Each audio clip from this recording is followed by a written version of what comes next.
Bien, bonjour et bienvenue pour les grands thémas de CEO du monde informatique. Aujourd'hui, nous sommes sur le forum iFutura, où nous avons parlé géopolitique, cybersécurité. Les cartes sont rebattues au niveau mondial avec notamment l'arrivée de Trump et des conflits. J'ai eu le plaisir de recevoir là sur ton plateau donc Alain Juillet. Bonjour. Bonjour, qui est ancien directeur de la DGSE. Vous êtes connu pour ça et connu pour être un expert de l'intelligence économique. Oui, ça, j'ai été beaucoup plus longtemps comme responsable de l'intelligence économique auprès des premiers ministres qu'au renseignement. Donc, mais les deux, j'ai fait les deux. Comment connu. C'est clair, c'est clair. Mais du coup, l'intelligence économique, on en parle de plus en plus. Alors, on pouvait se dire que ça concernait les grands groupes, les Ouais. Tom, les Ariane, et que alors la première question, c'est de dire, on parle maintenant d'intelligence stratégique avec cette dimension un peu de géopolitique. Alors déjà, est-ce que ces grands groupes sont aussi, vraiment, dans l'intelligence stratégique en tant que telle? Et puis on a une une audience, nous, d'entreprises qui ne se sentent pas forcément concernées par l'intelligence économique, Oui. par l'intelligence stratégique. Et votre point de vue, c'est qu'a Ben, priori, c'est alors, oui, ben, si vous voulez, je crois que ce qu'il faut bien regarder, c'est comment ça a démarré tout ça. C'est lorsqu'on s'est aperçu qu'en définitive, il y avait des gens qui étaient capables d'être plus efficaces que les autres, hein, parce qu'ils étaient capables d'anticiper. Ceux qui anticipaient allaient plus loin, allaient plus vite, allaient mieux. Quand arrivait un pépin, bah, si vous voulez, un tsunami va vous arriver. Si on vous dit 6 heures avant, le tsunami va arriver, vous prenez votre voiture, vous partez. Si on vous dit le tsunami, là, il arrive, il est à 500 mètres, vous ne pouvez plus rien faire et vous disparaissez. Donc, fait prévoir, c'est des ouais, donc c'est ça. Donc, premier problème, c'était, on a vu que les gens, il y avait des gens, des sociétés, des groupes, au niveau américain, mais pas seulement, qui savaient anticiper. Alors, on a regardé et on a vu que pour anticiper, ils appliquaient ce qu'on a appelé l'intelligence économique, c'est-à-dire recueillir un maximum de renseignements sur l'économie, les concurrents d'économie, le marché, hein, donc c'est un marketing amélioré, si vous voulez, et ça leur permettait d'avoir justement la capacité de détecter des choses que les autres ne voyaient pas, qu'on appelait à l'époque les signaux faibles, hein, et donc de pouvoir réagir en anticipant. Ensuite, qu'est-ce qu'on a vu? On s'est aperçu qu'en réalité, il y avait des panneaux entiers qui étaient très importants et qu'on ne prenait pas en compte. Il y avait par exemple l'environnement, la culture, les lois. Il y avait quantité de choses autour, si vous voulez, qu'il fallait prendre en compte pour mieux comprendre, pour être plus précis dans ce qui se passait. Hein, pour comprendre l'évolution des choses, il faut disposer de tous les éléments. Et on s'est aperçu à ce moment-là qu'en définitive, comme on couvrait tout, on a appelé ça l'intelligence stratégique. Hein. Est-ce que c'est à la portée de tout le monde? Alors oui, c'est là parce que si vous voulez, moi vous le démontrer, on n'a pas le temps, mais j'aurais pu vous le démontrer que un propriétaire de boulangerie, par exemple, s'il veut réussir avec sa boulangerie au niveau d'un quartier, ben, s'il applique les méthodes qui sont les nôtres, eh ben, il réussit. Et là, on a des centaines d'exemples. Je vous parle du boulanger, hein, je peux parler du charcutier, et autres. C'est-à-dire que ce n'est pas du tout des grands groupes. Ce sont des méthodes qui marchent pour tout le monde. Ce qui est vrai, c'est que les grands groupes français, qui perdaient régulièrement des marchés dans le monde ou des opportunités, se sont rendus compte que les autres en face, les Américains, les Chinois, les Anglais, les Russes, on a tout ce que vous voulez, utilisaient ces méthodes. Et alors, ils se sont dit, mais attends, nous, si on ne veut pas perdre, il faut qu'on utilise ces méthodes-là. Donc, on a vu un certain nombre d'entreprises, beaucoup dans la défense, mais pas seulement, hein, comme Michelin, par exemple. Michelin, c'est pas la défense, mais Michelin a parfaitement compris l'intérêt de l'intelligence stratégique et l'a utilisé et l'utilise à plein. Hein. Alors, progressivement, les autres, eh ben, ils ont vu que c'était intéressant. Dassault l'utilise, si vous voulez, Thales l'utilise. Donc, les grandes sociétés de défense, parce qu'elles étaient en concurrence directe avec des sociétés d'État étrangères, l'ont utilisé. De grandes sociétés tout court, de grands groupes comme Michelin l'ont utilisé et ont gagné. Et ça concerne les entreprises de Alors, défense, des entreprises. oui, oui, mais ça, en réalité, ça concerne tout le monde, c'est ce que je vous disais. Tout le monde peut être une cible Mais bien sûr. activiste, on peut. Mais tous les hôtels, moi, je me souviens d'avoir fait une étude il y a quelques années sur l'hôtellerie, par exemple, au Maroc et en Tunisie, pour comprendre pourquoi, en définitive, après la chute de la Tunisie à l'époque de le renversement de Ben Ali, hein, pourquoi la Grèce et le Maroc avaient récupéré tous les touristes qui étaient en Tunisie. Et on s'est dit: «Mais c'est pas possible, mais pourquoi on n'a pas récupéré chez nous?» Puis on a regardé, on a vu qu'ils avaient appliqué. ils avaient analysé le marché, ils avaient appliqué la méthode, ils avaient été récupérer les gens et ça avait marché formidablement bien. Après, ils ont le soleil, on l'a aussi dans le sud et les Italiens. Alors, voilà, après, il y avait le soleil, mais il n'y a pas que le soleil, si vous voulez. Voilà. Si vous voulez, il y a ceux qui vont vous dire: «Ah, mais j'ai le soleil, j'ai la mer, ça suffit». Et puis, il y a ceux qui vont dire: «Non, ça peut attirer du monde, mais si en plus, tu vas leur expliquer tout le reste, là, ça va devenir différent, ils vont venir». Et si vous deviez donner un certain nombre de conseils à une entreprise qui veut, s'investir en intelligence, stratégique, qui veut, utiliser faire de l'intelligence stratégique, Ah bah, c'est ça, c'est alors, externaliser, ah bah, d'abord, il faut avoir alors, la première chose, d'abord, c'est qu'il faut être curieux et avoir la volonté d'anticiper. Être convaincu, si vous voulez, que pour réussir, il faut acquérir une capacité d'anticipation et que cette capacité d'anticipation, elle ne peut s'acquérir que par la connaissance de votre environnement dans toutes ses facettes, Mmh. hein. Si vous savez, c'est simple à comprendre pour vous. Regardez, je veux acheter une maison. Je vais voir une maison ancienne, hein, je veux l'acheter. Bon, je négocie avec le propriétaire. Mmh. Pas de problème, il me propose un prix. Je regarde avec le prix du marché, il dit: «C'est bon, j'achète». Ça, c'est économique. Oui, justement, c'est que vous allez voir. Et qu'est-ce qui se passe? Une fois que je suis installé dedans, il y avait eu un film comme ça qui avait été fait, Un éléphant, ça trompe énormément, qui racontait ça, avec une villa. Et puis, ils avaient acheté la villa le dimanche, il y avait une grève, il n'y avait pas d'avion. Et 6 heures plus tard, les avions commençaient et ils étaient à 100 mètres de la piste. C'était infernal, on ne pouvait même plus se parler. Mmh.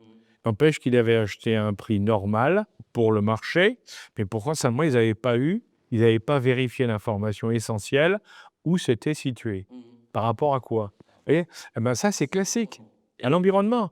Alors, il y a de l'économique, mais il y a aussi l'environnement, il y a le culturel, mmh. hein. Je prends mon exemple d'appartement de maison. Si je suis installé à côté un drive-in, vous savez, les cinémas en plein air, ou d'une discothèque l'été, à côté d'une plage. Sur les Moi, je dis: «C'est formidable, je vois la plage, c'est merveilleux».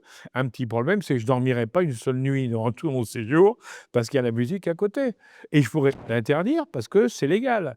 Donc si vous voulez, c'est ça, donc il faut avoir la curiosité de se poser la question: «Est-ce que j'ai bien vérifié tout l'environnement autour, ce qui se passe et tout?»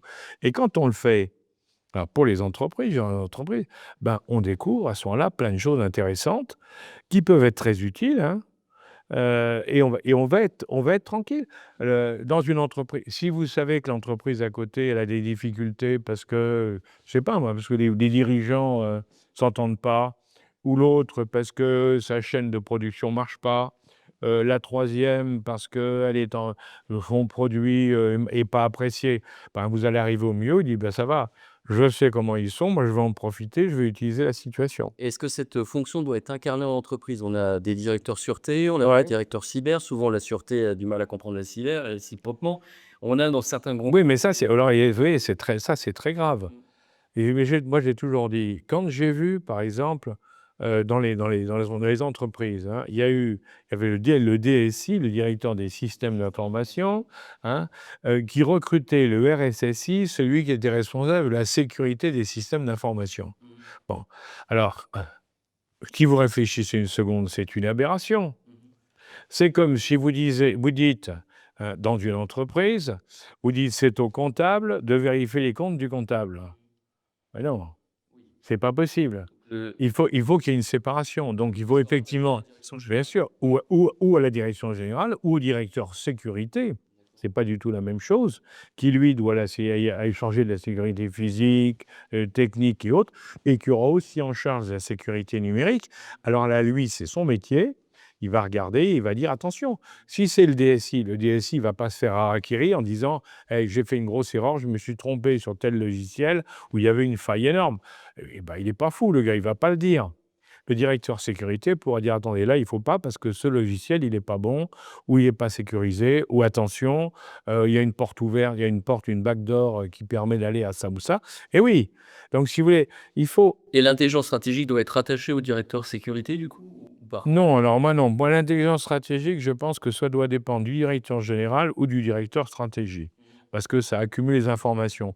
Mais ensuite, il faut que de ce poste-là, il y ait un ruissellement, comme on dit maintenant, qui fasse que le directeur sécurité, par exemple, il va recueillir toutes les informations qui lui sont utiles à de ce côté-là. Hein. Regardez, si j'ai par exemple, moi j'ai mon concurrent principal, il est chinois.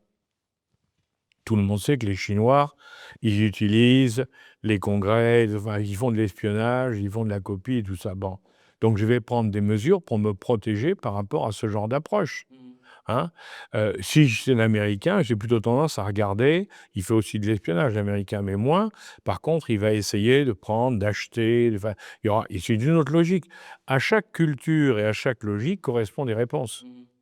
Et justement, quand vous êtes en charge d'apporter les réponses, ben, chaque fois, vous devez vous poser la question, quelle est la meilleure réponse par rapport à celui... Et il n'y a pas de réponse globale, si vous voulez. Est-ce qu'au final, on ne voit pas merger un peu parce que vous avez été dans le renseignement, tout ce qui est le système de défense ou la Oui. tactique militaire, Mais c'est que mais bien entendu, le mais bien entendu, le mais bien entendu. monde qui se Ah retrouve. ben, au niveau de la sécurité, le monde de la défense, si vous voulez, le monde militaire de la défense et le monde de la sécurité des entreprises, c'est la même chose, hein, avec des moyens un peu différents, et encore, pas toujours. Maintenant, actuellement, avec je dirais la guerre hybride, c'est pas assez souvent très proche, mais on voit bien qu'il y a un équilibre à trouver. Mais ça, c'est le rôle justement des experts, des directeurs de sécurité, de le trouver.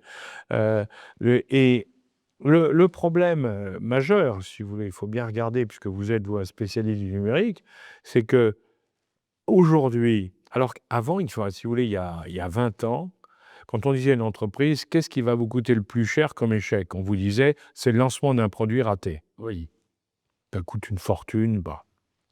Aujourd'hui, c'est pas ça. Aujourd'hui, ce qui coûte le plus cher à une entreprise, c'est une attaque numérique. qui peut arrêter l'entreprise ou la stopper complètement. Ouais, ça peut la stopper complètement, ça peut l'arrêter, ça peut lui poser plein de problèmes.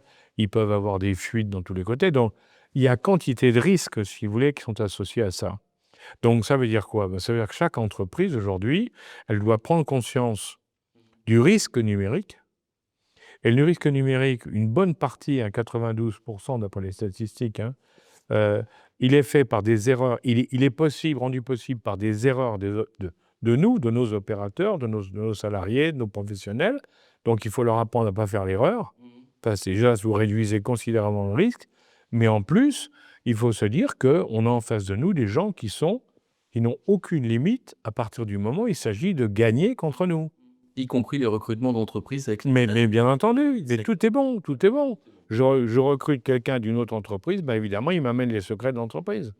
Oui, ça, il faut l'apprendre. Ça s'apprend.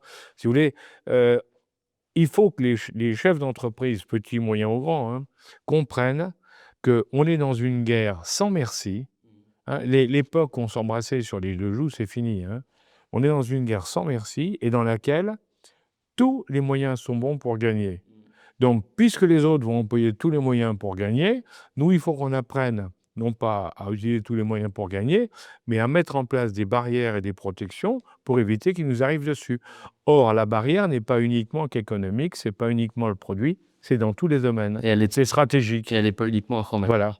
La barrière est stratégique. Mais dans le stratégique, l'informatique est devenue la clé majeure, parce que c'est là où on perd le plus si on se loupe.